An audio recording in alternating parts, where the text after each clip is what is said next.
Homies, I'm back. Back from the days off, back from the little trippy trip. If you were here last time, I gave a little mention of waving a family member off. These past couple of days I took away from the gym. Had some shit going on. Lined up perfectly with my rest days. But no matter what happened, it was an unfortunate trip to have to do that. You know, I'm not going to get specific, but I'm not going to see them for a while. You know, that's all you need to know. And it went well, you know, and I'm not here groveling. You know, I wanted to make sure that out of everything I took away from it, I wanted to continue living my passion to the highest extent, no matter what became of said family member. Because I think when the people you're closest to go through the biggest tragedies in their life, I think it's a mistake to throw your current passions away, you know, to stop your life and stop your goals and dreams in the midst of their own tragedies, because that's going to happen at all points in life.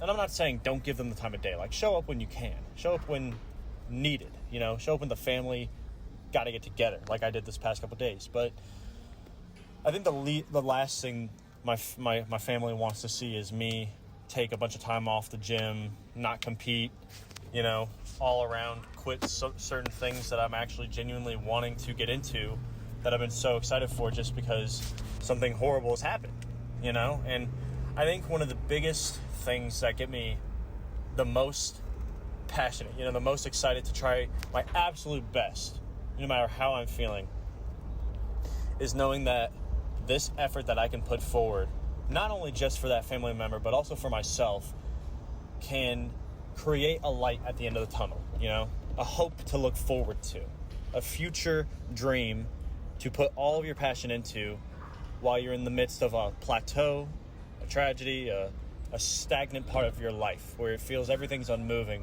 but it is a choice to stop. No matter what the environment, no matter where you are, no matter how fucked up you think you are, there's always an opportunity to progress, to positively uplift yourself, to make a difference in what you are trying to do. It may not be fair, it may not be just from what you think that should have happened, you know, the shoulda, woulda, coulda shit, but I don't bank on shoulda, woulda, coulda. I bank on the effort that I can put in today. And if I had to go away for a while, then I would try to make the most of it, you know? I would try to continue my passions no matter what. I tell you guys all the time, if I dislocate my elbow tomorrow, I'm on bodybuilding, I'm on PT, I'm on calisthenics, something. Just anything that I can do to get my passion moving again, no matter what. You know, and if I can't lift anymore, or, you know, I've always brought up the hypothetical, if I go homeless, you know, if I lose everything tomorrow, you got me fucked up if you think you're not going to see me on the side of the road begging for cash, but with a metal pipe doing some snatches. I think people will give me a lot more donations seeing me actually throwing some shit over my head. But anyway, I like to imagine that I would try to continue what I love and cherish no matter what the moment in time, you know? Because if it's in the present, all you can do is give it 100%. And despite what had happened and despite how tough it was, I hate seeing family get all fucked up. You know, I hate seeing my people hurt. That's one of the hardest things for me to deal with. Because I can always keep my shit together. I can always look at things pretty logically. My experience in the psych unit especially makes it easy to, you know, adhere to seemingly tragic scenarios. But I still got to go through it in my own way. And when I see my family start crumbling a bit, it makes me want to be there for them twice as much, but it'll wretch at you a bit. You know, it's tough to get that kind of shit together, especially when you know that it's not up to you for them to feel better. All you can do is support them and love them the best you can while they go through it their own way, and hopefully they get better just like you are, you know? So despite everything, I could have skipped today. You know, I drove back this morning from out of town where I was at, and I could have skipped. I could have said I'm emotionally, mentally, physically drained. I'm tired. I'm just not feeling it. But I know that that's bullshit. You know? I know, like, I even right after the event, let's call it. I went home with my brothers, and we sat down and we talked for a while. We relied on one another, and the next morning I woke up, and there was a dock where we were staying. I wish I recorded it, but because that would have been funny to put in here. But me and my brothers went out to the dock we were staying at, and I literally brought the barbell with me, and they did my little stretch routine with me. I was doing the barbell a little bit, did my active recovery day like I've been doing, because I could either stop consistently training, I could let the passion get away from me and cry home and worry about what's going on with my other family member, or I can relinquish my control in their situation and accept that the best thing I could do now is to move forward and to love my life and appreciate my life to the highest extent imaginable, because I know that it's going to give that family member so much more hope for their potential future, to see me and my brothers and my mother thrive rather than crumble due to their own actions. So we showed up today because I did my active recovery day yesterday and I felt good. I got a nap in after I drove back this morning. So there was no excuses. You know, I could do it. I could have, even if it wasn't there, I could attempt it. And I tell you guys all the time, I earn my fucking attempts. If it is there, if I put in the effort for it, if I have the consistency for it, I'm genuinely good to do so. I'm going to go at 100% no matter what and give it that effort, because I want my family member to look up to me, and I want to look up to myself and see that I can persevere no matter the situation. And I'm not going to lie to you, I was burnt the fuck out today. I don't know if it was, I think what it is that the second rest day in the middle of each block, going from the first 3 days to the next 3 days, is actually a waste of energy, because every time I take my 2 days off, taking the 2 days off at the end of each block, at the end of each week, before I go heavier again, every heavy snatch day, I feel great. I feel completely fine. So I'm sitting here like, what the fuck is going on? And snatch is definitely more technical. I can kind of lock it in a little bit easier than clean and jerk, but still, it shouldn't be as low energy as it was today on the clean and jerks. I was so burnt out, and I couldn't figure out why. And I am chopping it up to, I'm only going to take one active recovery day in the middle of each block next program cycle to see what happens, see if it's actually there. Because either I need more rest or I need to maintain my recovery a little bit better. Because every time I take that full rest day off and then an active recovery day, my body rests and recovers, sure, but it kind of over-recovers to the point of I fully relax, my joints get a little too loose, and so when I go back in, I'm not as compact as I need to be to actually pick up the heavy shit and control it. And a lot of that's especially in my CNS and in my core. My core has always been a limiting factor if I don't have it fully primed and fully locked in the moment. And let me tell you, like, I'm sure you've seen it by now, everything after 275 was pretty ugly. I'm going to be straight up with myself. I think every single rep after 275 was ugly as shit. 295 was the worst rep I've done in at least a month. And that's okay.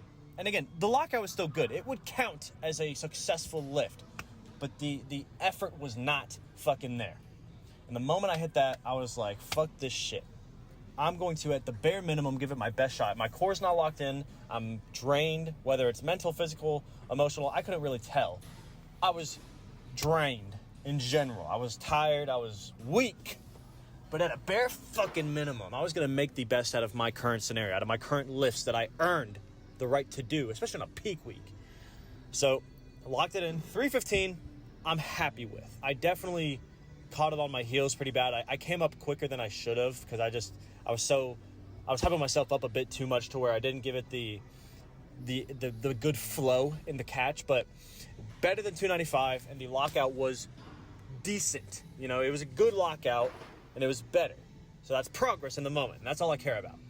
The 325, however, because of how hard I had strained going from 275 to 315, the 325 just was not there. It's unfortunate, but you saw the first clean, broke me down. It was a good clean too. It was powerful. Everything muscular and joint-wise honestly felt good. It was just my core that couldn't hold it up at the speed that I had to get underneath it. And that's okay. That's something that we're going to have to train better with and get up next time. And I think having one active rest day in between my days, where I go from the first 3 days until the next heavy clean and jerk and the last 3 days of each block, I think it'll be a lot better to take a slightly less rest and then have the longer rest periods at the end of each block, so I actually fully recover optimally instead of over-recovering and over-resting to where I can't come in and do the lifts I plan on fucking doing, you know? Because my clean and jerk days consistently every single week this month have been tough. They've all been really difficult. They've been good. This is the first day I've had actual bad technique, and that's just because of the weight. I just wasn't strong enough today. If it was a 290 double again, like last time, would have been fine. You know, that's not too heavy to where I can't get my technique locked in, but it wasn't there this time, and that's fine. So, at the very minimum, because I failed the clean, I gave myself a second attempt, and I made the fucking best out of it. I'm going to give myself at least that. I made the best out of a bad scenario because I butt winked so hard. I got really close underneath it. But again, I mean, look at my snatch. I butt wink on my heavy snatches all the time. And as long as I keep the technique locked in and I maintain my core stability as much as possible, regardless of the butt wink, it's not heavy enough to hurt my knees or hurt my back. That's why I front squat so consistently heavy compared to my cleans. So got the clean up really well. Really, really proud of that. It was the best heavy clean of the day. And split jerk, I guarantee you can pause it for one frame. There's a single second where I'm fully locked out in the most perfect position. Knee is over my ankle. Everything's good. And my core shifts down an inch, which is better than normal. Because normally when I miss a clean and jerk, I don't lock out my elbows at the top because I just don't have enough core strength to drive through all the way. So I'm actually getting better technique-wise in diving into the bar and locking out at the best optimal time possible. But my shoulders and elbows, core, everything was not where it needed to be today. And the core, the moment I inched down after the catch, I just crunched, you know? The crunch led to my elbow and my left bending, and my knees started buckling, and I just had to throw it down. There was no chance in that moment that I could hold it as strong as I could. Could I have gotten it if I had that good a rep on the first attempt? Maybe, but I wouldn't have put in as high an energy lift attempt if I hadn't failed it the first time, you know? So who knows what could have happened, but I gave it my best, and I'm proud of it, and it was right there. So next time I will crush it no matter fucking what. Absolutely. And this is why I think that the 2 rest days in the middle of each block has been unoptimal. Is I made a joke to my gym homie while I was lifting. I said, I think that I'm literally warming up mid-lift. I think that this last clean and jerk was the best attempt I had all day, but I just warmed up and now I'm too tired to do anything heavier or another attempt, so I got to switch over to front squat clean pull because that's what I had for the rest of the day. And when I tell you, there was not some crazy hype, there was not some intense level of energy. I was locked in and I got in the right mindset to do it, but 385 for the first time on a training cycle ever was easy on front squat. My kryptonite lift. It makes no sense. 325 flew. 325 killed me, and then 385 flew. And I increased weight at the same increment on both lifts. So all that I can account it to is that I let my core rest too much because my core's always been a bit of a limiting factor. And I've had good clean and jerk days when I had one rest day in between in the past. So I know it works. I know it's something that I can at least attempt to do in the next program. And one way or another, I'm very happy that I brought it back. Because your first lift, your first failed lift, does not determine the energy and the progress you will have for the rest of the session. You have to let that shit go in the moment. You cannot, you'll see me, I'm smiling, I'm laughing, I'm saying, damn it, maybe next time. The moment I fail 325. But I never get pissed off anymore. There's no point. You know, I sit there and I just get excited. I'm like, I can't wait to crush it next time. You know, because that's the energy you have to lock it back in for the rest of the program, for the rest of that day, in that present moment.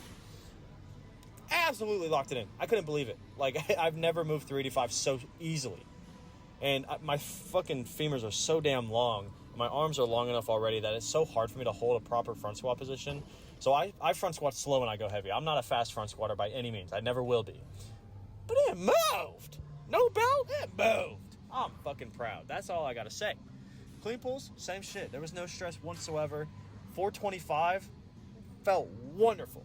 First time it flew that pretty quick. You know, it's getting to the point where I can easily clean pull 4 plates plus, you know, which is awesome. Same thing for snatch. It's awesome.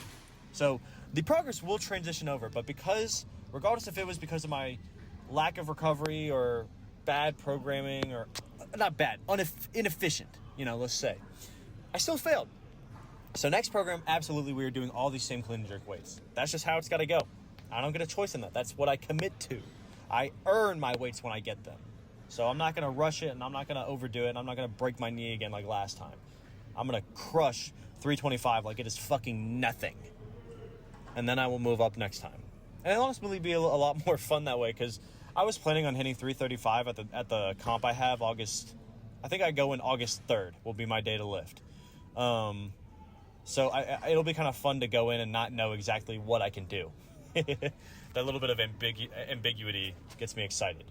But I can't explain to you how happy I am that I put in this good of effort on such a low energy day for the sole reason of, again, not just for my family and not just for said family member going through it, but also for myself, to give myself that light at the end of the tunnel, give myself that ray of hope that no matter what, I will make it work. I will get to the end of it. I will make progress. I did not fail today. I put in 100%. I gave it the best effort attempt I could give it. And this attempt today will give me all the reason to properly adhere my experiences to my next program and become the best lifter I can be in the next step. This failure will be easily the biggest reason why I make the next biggest jump next time. And I could not be more excited for it. Physically, it wasn't great. It was tough. I was burnt out. But still, I literally warmed up like mid-lift. Like the front squats and clean pulls felt easy on a peak week. That's crazy. So, I mean, I'm 100% going to have to give myself at least a 9.05. Just over the threshold, because clean and jerks was just so damn difficult. And it's sad because physically I felt great. It was just my core. That's all that limited me today. So next time we will get way, way better with it. And I'm excited to at least try some new training out, whether it's switching up my rest, doing harder accessories when it comes to like doing high hangs or because I've been doing a lot of pause movements, a lot of slow tempo movements. I want my accessories to be a lot more fast moving so that my core has to stabilize way quicker at the bottom of the catch. I might literally program as fast a clean as I can possibly do, because I think that's just what I need right now. But mentally, I'm not going to lie. I went through it past 2 days. I had moments. It really does, like, it kills me to see my family like that. But even outside of lifting, it makes me so happy that I can keep my shit together just enough to support them in the areas that they can't hold it together themselves. And that's one of the best things that I can be appreciative for, is that I can be there for my people in ways that I wasn't there for myself in the past. And that's something that I've cherished as I've gone through my experiences in life. Everybody will be okay. There will be a next day. There will be a future. There will be a next best step. No matter what the environment, no matter where they are, no matter what happens, we will be okay. And so mentally, no matter what happens, I know I'm good. I know I put in my best effort. I'm fucking proud of that shit. So 9.4. It was a great day. I'm really hyped up. I'm really happy. I'm not even fazed by failing anymore. It's awesome. And I might just be at that point in my life where I plateau once every program or once every other program. That's normal, man. The weights are fucking heavy. I can't be putting up 300 plus pounds every single month at a heavier rate, But one way or another, I will bring it back, and I will be okay, and my family will be okay, and everybody will move on for the best, for not just the family, but for themselves. Because that's what passion is. That's what individuality is. That's how you live life to the highest extent. So I'm going to keep doing it. No matter what, I will progress and persevere. I'll be back tomorrow. I have a snatch accessory with a back squat accessory. Really happy for that. I do not want to max out tomorrow. And then I will max out bench the day after. So I'm really excited to get that really locked in, because there is no fucking way I'm failing bench a third time. I am locking it in, guaranteed right now. Let me know how the lives and lifts I'm going. Thanks for hearing me yap. I gotta go off sometimes like this, but I appreciate it every time. I'll be back tomorrow. I love you guys. See you later. Bye.